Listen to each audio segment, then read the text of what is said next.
বালিয়াকান্দিতে Zia cyber force ZCF এর আহ্বায়ক committee গঠন। সোহেল খান, বালিয়াকান্দি প্রতিনিধি। রাজবাড়ী জেলার বালিয়াকান্দি উপজেলায় জিয়া সাইবার ফোর্স ZCF এর আহ্বায়ক কমিটি গঠন করা হয়েছে। 12 অক্টোবর রবিবার রাজবাড়ী জেলা শাখার সভাপতি SM কাউসার মাহমুদ ও সাধারণ সম্পাদক মাহমুদ হোসেন লিটন স্বাক্ষরিত এক অফিসিয়াল বিজ্ঞপ্তির মাধ্যমে এই কমিটির অনুমোদন দেওয়া হয়। নবগঠিত আহ্বায়ক কমিটিতে খন্দকার আসাদুল্লাহ হিল গালিবকে আহ্বায়ক এবং কাজী মাসুকুর রহমান ছোটনকে সদস্য সচিব করা হয়েছে।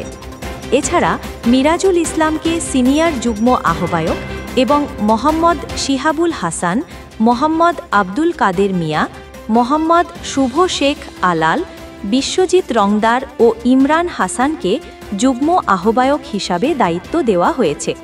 কমিটিতে স্বাধীন মাহমুদ, শাহরিয়ার রহমান সাব্বির ও নিহাত আহমেদ সদস্য হিসাবে মনোনীত হয়েছেন। আগামী 30 দিনের মধ্যে পূর্ণাঙ্গ কমিটি গঠন করে তা জেলা কমিটির নিকট জমা দেয়া হবে।